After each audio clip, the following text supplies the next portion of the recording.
In Fayetteville, we don't have an ocean, we don't have mountains, but we have an amazing arts infrastructure that surprises people. In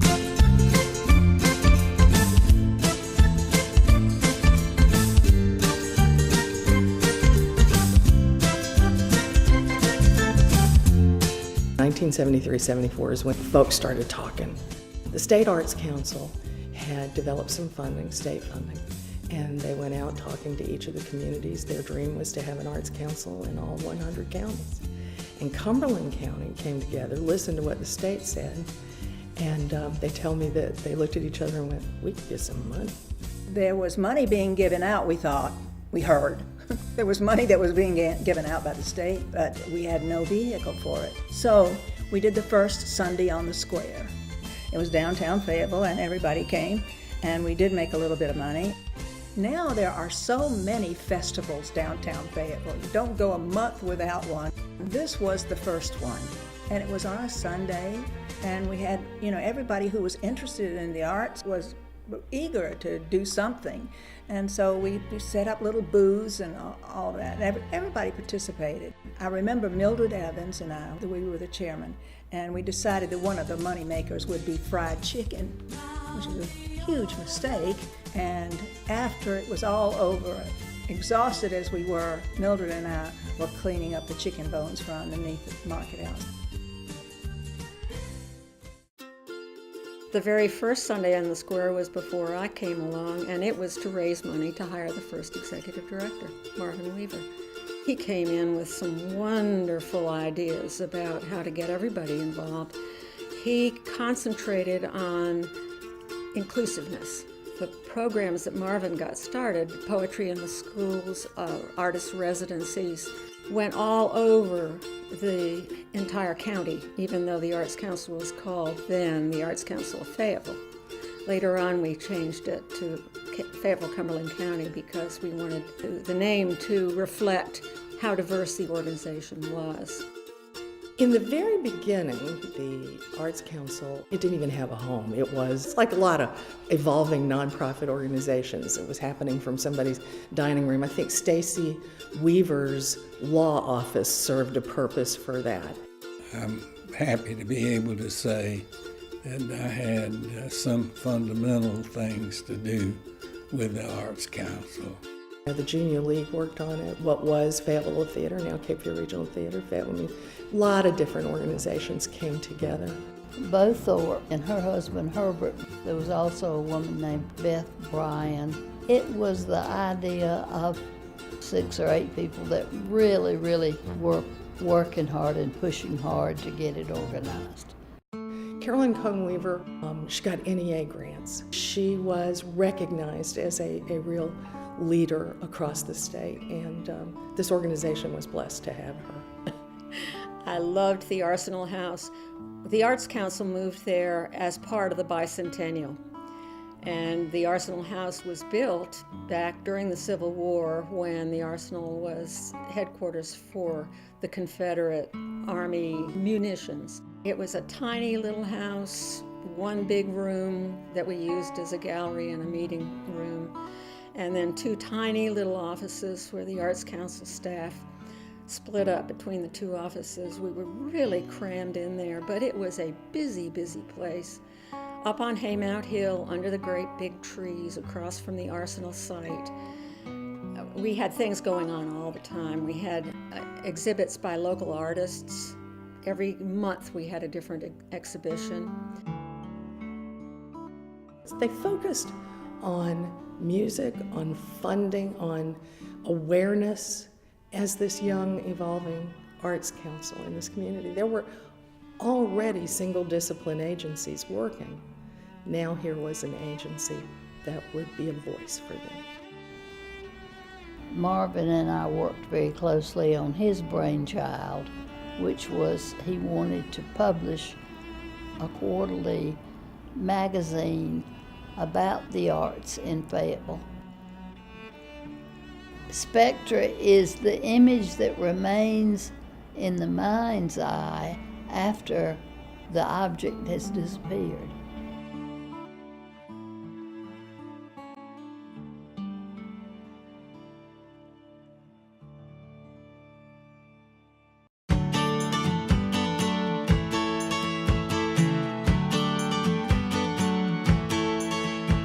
then the amazing Libby McNeil Seymour came into the position.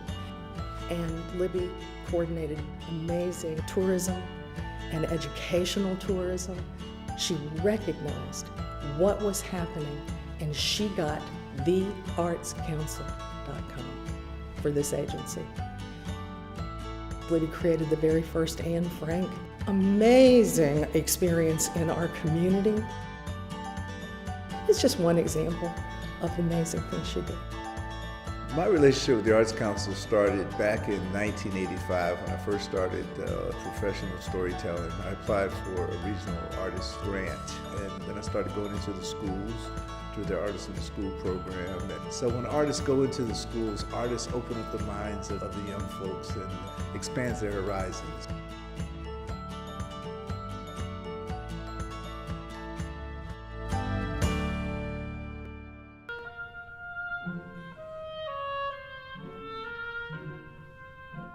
As a lifetime resident here, I remember the old days of downtown.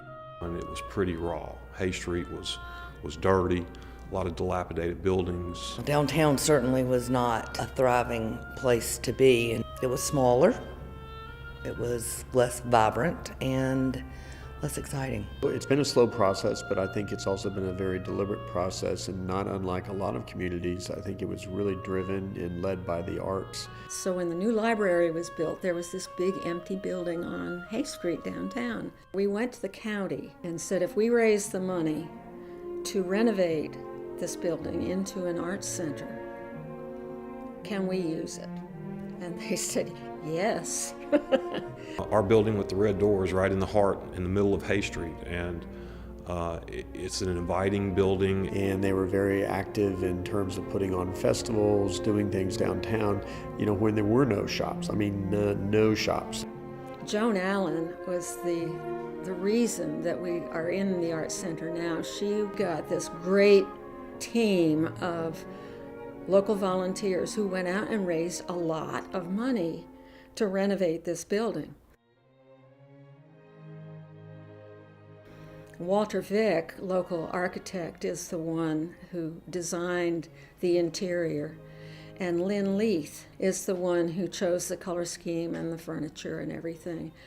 And we had this great, big, wonderful, grand opening on Hay Street. It was a big, big, happy event. Lots and lots of people down there, and it has been a beehive ever since.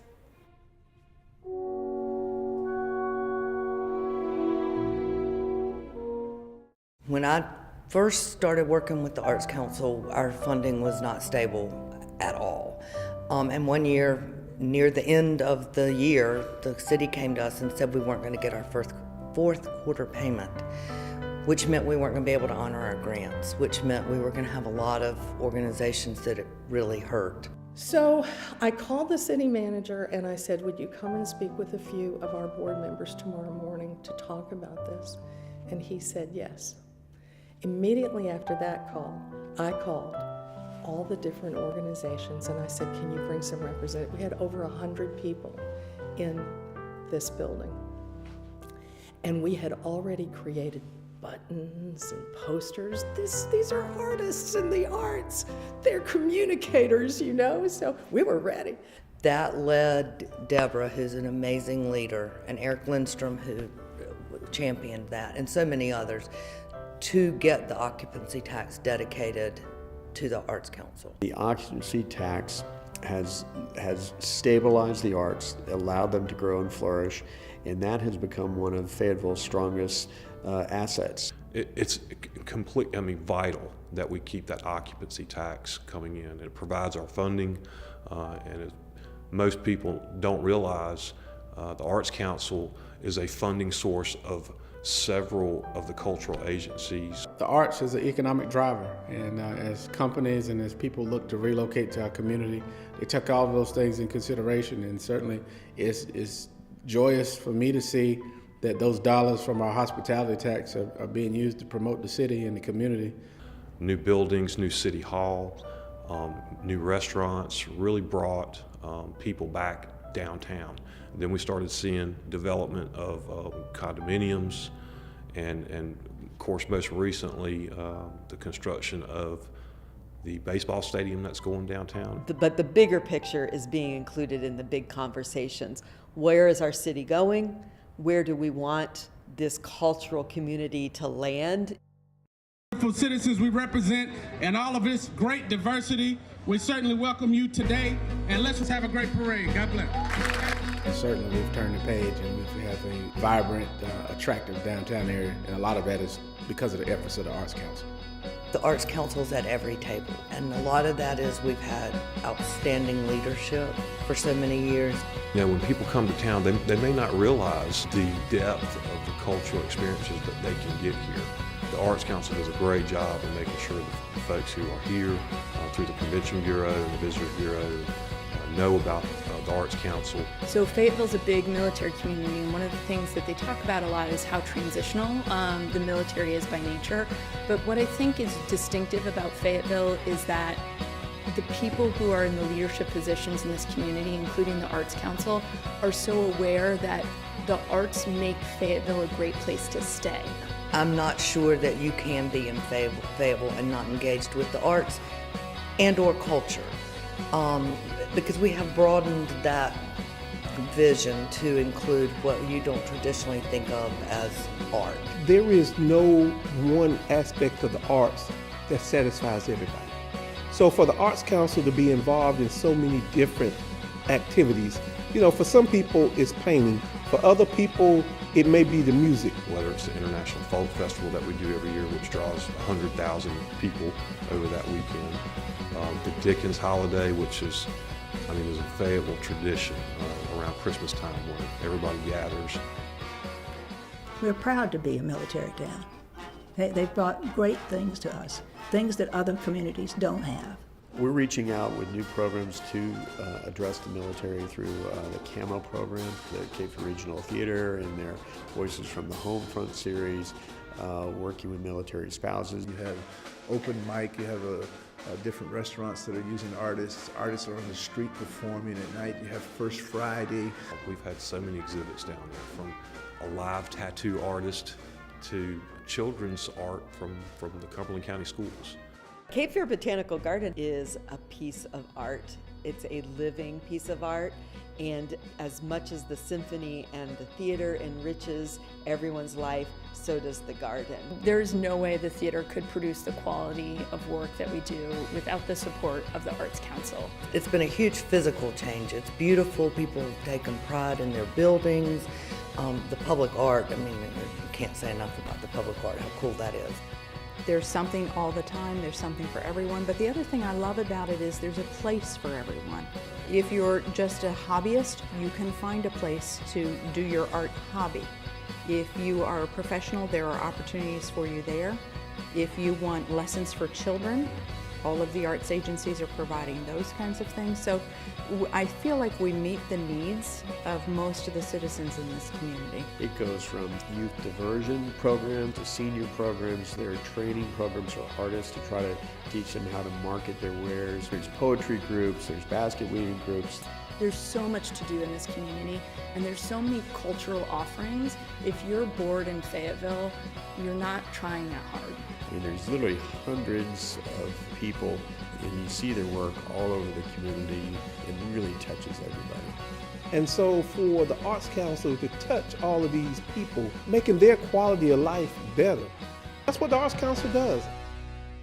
I'm very proud of the organization and what it's done into that community and in the area. Fayetteville did not have much in the way of the arts, and this was a beginning, and now it's one of the most artistic communities in the state. Looking back over the material recently, it surprised me to realize how much we had done with so few staff people and this big core of volunteers. People really are taking pride in the way that the little initiatives that the Arts Council started, they've become big things because the public has bought in and because they see what a difference it makes. And I think Fayetteville is poised like no other to continue that growth. Already we're being recognized around the state as a leader and a place for artists. Still a little bit of a raw canvas, I think, compared to Raleigh and Durham, and we're also an affordable canvas compared to Raleigh and Durham. And combined with the support we already provide for artists and those in kind of the creative community, I think this is going to be a tremendous destination. I would love to see an arts and design school or something like that, because that really brings about the creativity of the people. And so, you know, as we find our niche, I'm sure the arts will play a very vital role in it. I came to the Arts Council in 1994. I was just hoping to make a difference in this broader cultural community, to contribute to it. It was only after I got here that I found treasure and riches that most communities don't have or would love to have. I just see it as continuing to grow and being a vibrant city, and the festivals will grow by leaps and bounds as they have been over the last few years, and the creative minds that are here at the Arts Council, I'm sure, will come up with other great ideas that they always have. We don't say no to anybody. Our bottom line is yes. And we're very fortunate, and I'm certainly thankful to all the predecessors who had a role in that forethought and that vision to bring that into our city. I hope it'll get to be even stronger and will affect more people's lives.